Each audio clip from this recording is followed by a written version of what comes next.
started with a single stupid light bulb. That's what sticks in my head even now, the night the world changed.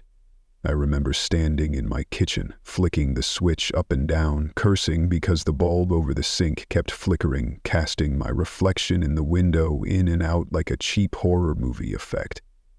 I'd just gotten home from work at the auto shop, sweat in my eyes, tired as hell, and I just wanted to make a sandwich, watch some basketball, maybe text my ex and regret it later. But something felt wrong, even before the news started getting weird. Even before the military van rolled through town.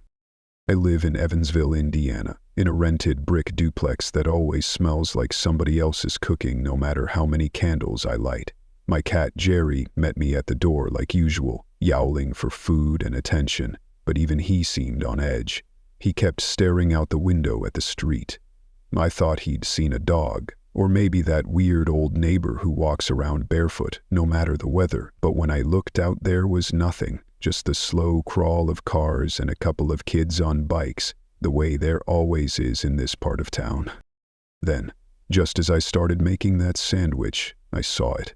A dark green military van parked across the street, engine running, windows tinted black. It had the U.S. Army logo. The real one, not some fake paint job. At first I figured they were recruiting, or maybe a drill at the armory. But they didn't move. The engine idled for 20 minutes, maybe longer. I stared, waiting for someone to get out.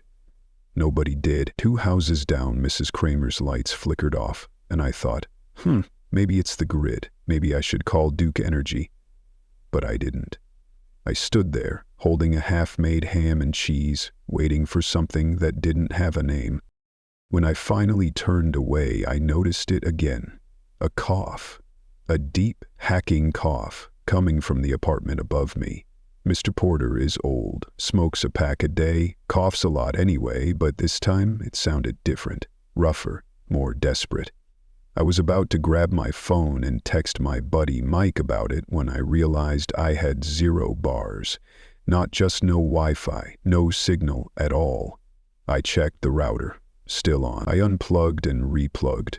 Nothing. My heart started beating faster. A kind of panicky, childish feeling. I tried not to let it show, even though I was alone. I started noticing other things. On my walk to the trash cans out back, I saw a streak of something dark, dried and sticky, across the sidewalk in front of my neighbor's house. I bent down. It was blood. Not a little either. It trailed up the concrete and disappeared under his gate. I almost called 911, but what was I going to say? Hi, I found blood and a van's been parked outside too long and my cat's weird. I didn't want to be that guy. Then my group chat started blowing up. Or it tried to. I kept getting half messages. Yo, is ERTV? And WTF, is this on Fox? And guys, am not feeling. Then nothing. I called my mom in Fort Wayne. Nothing. I called Mike. Nothing. I opened my laptop. All the news was different. CNN, rumors of Columbus. Authorities deny rumors. Fox, stay calm, no evidence of contagion. Twitter was pure chaos. Half memes, half panicked posts about ambulances in New York. One post said, "Do not turn off your lights." It got retweeted 1,000 times in 5 minutes. No explanation. I went outside to see if anyone else was worried, but it was just quieter than usual. No sirens, just that van and the kids on bikes and Mrs. Kramer still dark. I walked over to the van. Stupid. Yeah, but I wanted to see something human inside. When I got close, the window rolled down a crack. A man's voice, rough, said, "You should be inside, son, and keep your lights on." I wanted to ask why, but the window rolled back up. The van drove off. It got darker faster than normal. Maybe it was just in my head, or maybe it was the clouds, but it felt like night dropped early. I turned on every light in my place, even the garage. I taped the flickering bulbs so it stayed on. I called out for Jerry, and he came running, fur bristled. I texted my ex out of habit. No answer. Tried the news again, but now every channel had the same screen. Emergency alert. Shelter in place. Do not turn off your lights. No explanation, no nothing.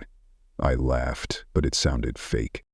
Around 10, I saw my neighbor Gabe come home. He works nights at the hospital. His scrubs were stained and he looked wild-eyed, sweating. I opened my door. "Hey man, you good?" I called. He stopped and stared at me, eyes red.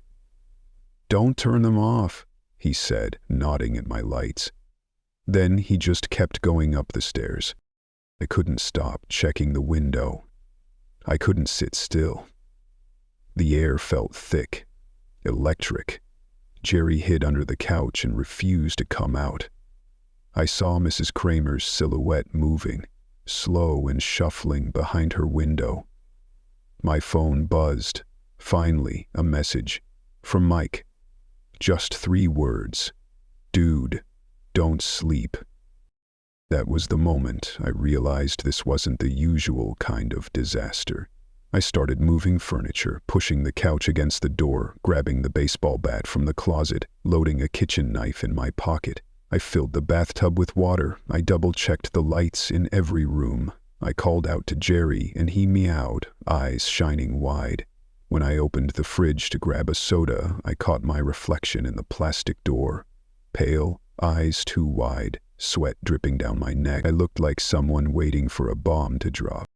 I thought about my parents, about all the times my dad would yell at me for leaving the lights on. I wished he'd call and tell me off now. Instead, all I had was the glow from a dozen bulbs and the sound of the city going dead silent. When I finally sat down on the kitchen floor, Jerry crawled into my lap, shivering. Outside, every window on my street was burning bright. Every house, except Mrs. Kramer's, and upstairs Mr. Porter's cough had stopped. That's when I heard footsteps in the hallway. Slow, dragging, not like normal. I turned off the TV, heart racing, gripping the bat. The lights flickered again. I stayed absolutely still, listening, praying they wouldn't go out, praying that whatever was out there wouldn't see my shadow moving behind the glass. I wanted to believe it was just panic, just a blackout or a riot or some overblown warning. But in my gut, I knew something had shifted. Something was outside, waiting for darkness. And I was not going to be the one who turned off the lights first. It's hard to admit, but I was scared to look through the peephole that night. I heard noises in the hallway, muffled thumps, a scraping against the wall, and something like wet feet slapping the tile. I pressed my ear to the door, clutching the baseball bat so tight my knuckles hurt. Jerry circled my ankles, tail bushed out like a feather duster, hissing every few seconds. My mouth was dry. I kept glancing at the kitchen clock, wishing the sun would rise already, but it was only 2 a.m. Then came the pounding, not the polite kind you hear from delivery guys. This was frantic, loud, uneven, desperate. I wanted to yell, "Who is it?" but my voice caught in my throat. The light above my door flickered, then steadied. My heart banged against my ribs. The pounding stopped, replaced by a slow, scratching drag. I couldn't help myself. I bent and peeked under the door. All I could see were feet. Bare, pale, toes swollen and dirty, toenails cracked. There was blood. It dripped thick and syrupy, leaving a trail from my neighbor's door toward mine. I recognized the shoes lying in the hall. Mr. Porter's battered Nikes. He never went anywhere without those. I tried calling out, "Mr. Porter?" But there was only a low, rattling moan like someone choking on mud. Suddenly, my phone lit up, 1 bar. I called 911, hands shaking, whispering so whoever was in the hall wouldn't hear. It rang, then the line went dead. I tried again, but this time my phone flashed. No service. At the same moment, my kitchen lights buzzed, then glowed steady. I could hear shouting outside. A car alarm going off, glass breaking, someone screaming, "Turn on your lights!" over and over. I grabbed Jerry and ducked into the bathroom, slamming the door, my heart pounding so hard it hurt. The shower curtain fluttered from my breath. I remembered the emergency radio my dad gave me for Christmas, half joking, half prepper. I scrambled through the cabinet and found it, switched it on. All I got was static, then a voice. Calm, robotic, terrifying. This is an emergency broadcast. Do not turn off your lights. Do not engage with the infected. Stay inside. Wait for daylight. There was a crash in the hallway. I heard splintering wood. Then a thud. Something heavy hitting the floor above me. Jerry hissed and tried to bury his head in my armpit. The scratching moved closer to my door. For a second, the light above me dimmed. I held my breath. I swear I heard breathing on the other side, wet, rattling, not human. I forced myself to move. I yanked open the bathroom door, nearly tripping over Jerry, and ran for the living room. The main light flickered, threatening to go out. I tried to calm my breathing, thinking maybe if I was quiet, whatever was in the hallway would just keep going. Then my phone buzzed, an unknown number. Against all reason, I answered. It was Mike, voice hoarse and scared. "Don't let them in, man. They're not—" The line went dead. That's when I saw the shadow at my front window. Someone or something pacing back and forth, bumping the glass. My living room glowed like a lantern, every bulb I owned blazing. Outside, other windows were darkening. One by one, my neighbors' lights were going out, either by accident or because someone inside didn't get the message in time. I heard a crash from upstairs, then the shriek, high, guttural, cut short by something heavy. I crawled to my bedroom and peeked outside. The street was chaos, cars smashed into each other at the intersection, headlights throwing wild shadows across the lawns. I saw a woman running, barefoot, hair tangled, chased by two people. No, not people. They moved strange, jerky, their skin too pale, mouths gaping. She tried to get into her car, but one grabbed her, yanked her back. The street light above flickered, then died. She disappeared in the dark, her screams echoing through the night. I slammed my window shut, checked the locks again, heart pounding. The news on my laptop was static, the screen flashing, emergency alert, shelter in place. Then the power dipped, lights dimming. I ran room to room, yelling for Jerry, shoving every lamp, every light switch back on. My hands shook so hard I dropped the flashlight and the batteries scattered under the couch. My apartment was blazing like a stage, but I felt like the world was shrinking, pushing in from every side. I couldn't get the memory of Mr. Porter's feet out of my head, or the look in Gabe's eyes earlier, sweating, wild, scared of something he couldn't say. I thought about my mom, about all the dumb arguments we had about nothing. I wanted to call her, just hear her voice, but the phone was dead. And so was everything I thought was safe. There was a final, hard crash at my door. The knob twisted, slow and deliberate.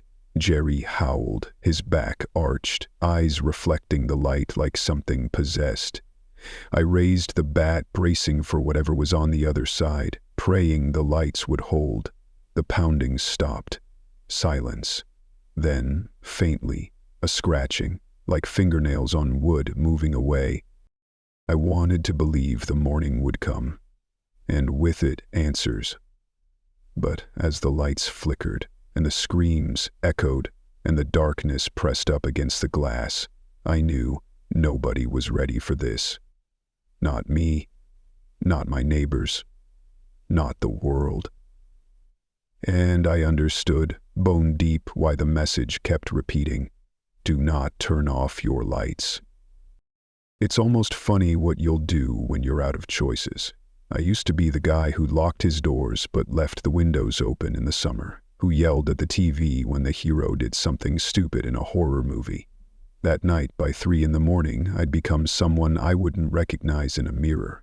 The kind of guy who'd put a knife in his back pocket, a bat in his hands, and drag his cat into a closet with every light he could carry. It was either that or lose my mind completely. The silence outside was ruined by sudden explosions, glass shattering, distant gunshots, someone bashing in a door. I could hear crying too, from Mrs. Kramer's place, or maybe farther down. For one wild second I almost wanted to run out there, to help, but then I remembered what I'd seen. Those things that used to be people, staggering in the street. How the dark made them faster, bolder, like shadows with teeth. The rules had changed, and every instinct I had was telling me to stay put, stay lit, stay small. That's when the power went out. All at once, every bulb in the house blinked and died, just a heartbeat of pitch black before the street filled with screams. I fumbled with my phone, no battery. My hands were shaking so bad I could barely get the lighter to work. The only thing I could think of was candles. I found 2 in the bathroom, scented, stupid, but they'd have to do. The flame flickered, throwing long, weird shadows across the room. Barry was under the bed, yowling. Then the banging started again, harder than before. Someone, or something, was throwing itself at my door, over and over, fists or feet or just pure weight. The wood splintered. I dragged the dresser in front of the door, panting, but the sound kept coming, faster, more desperate, like they could smell that I was inside. I wanted to yell for help, but I was afraid to make any noise at all.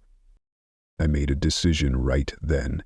I grabbed Jerry, shoved the candles in a shoebox, and went for the back window. The fire escape was cold, slick with rain. I crawled out, clutching Jerry so hard he bit my hand. I nearly dropped the box, nearly fell myself. I looked up and down the alley, figures stumbling in the dark, their eyes reflecting any scrap of light like animals. My hands bled on the railing. I forced myself down to the ground, half crawling, heart pounding so hard I thought I'd pass out. That's when I heard Gabe, my neighbor from earlier, shouting from his balcony, "Don't come out here, man, they're everywhere!" But I couldn't go back, not with the door breaking, not with that darkness pushing in. I ran. The only thing in my head was to find light, any light. There was a house on the next block, old Mrs. Dawson's place, always lit up like Christmas. I sprinted, ducking behind cars, slipping on the wet grass. Jerry howled, digging into my jacket. Something lunged at me from the shadows. A shape tall and fast, its mouth open too wide, hands reaching. I swung the bat, hard, heard a crunch, felt the shock run up my arms. It dropped, but more were coming, pulled by the sound. I made it to Mrs. Dawson's porch, pounding on the door, begging. The lights were on inside, but nobody answered. I smashed the glass with my bat, climbed through, desperate, praying she was okay. The living room was empty, but the TV still played static, lamps shining in every corner. The place smelled like old cookies and dust. I found her in the hallway. She was dead, gone long before the world broke. But her lights kept burning. For a moment, I just stood there, staring at her slippers, the bowl of half-eaten pudding on the table, the everyday things that meant nothing now. I barricaded the door, checked every window, turned on every light. My heart was racing, my hands numb. Jerry finally stopped yelling, curled up on my lap, shaking. Outside, the things in the street kept moving, but they didn't come close. Not while the house was blazing with light. That's when I realized this wasn't about infection, not like the movies. It was about change. The dark itself was turning people, pulling at whatever made them human and twisting it into something hungry, something wrong. The rules were different now. You didn't get bit and become a zombie. You got caught in the dark, and the dark took you. I broke down for a second, just sitting on the living room carpet sobbing, with Jerry pressed to my chest. I thought about everyone I loved, everyone I'd lost. I thought about what it meant to survive if I had to kill, if I had to leave people behind. There was a banging at the back door, someone begging to be let in. I couldn't even look. The house started to burn, not from outside, but from the old stove in the kitchen, maybe something left on. I tried to fight it, but the smoke was too thick. I grabbed Jerry, smashed a window, crawled out, bleeding, coughing. The fire lit up the whole block, and I ran. Ran until my legs gave out, until the sun started to rise, until the darkness was finally gone. When I stopped, I was alone. Jerry was all I had left. My hands were cut, my side hurt, my clothes stank of sweat and blood and smoke. I didn't feel human anymore. The world I'd known was gone, and all that was left was the thin line between light and dark. I had no idea what I'd become next, but I knew one thing for sure. I was never, ever turning off the lights again.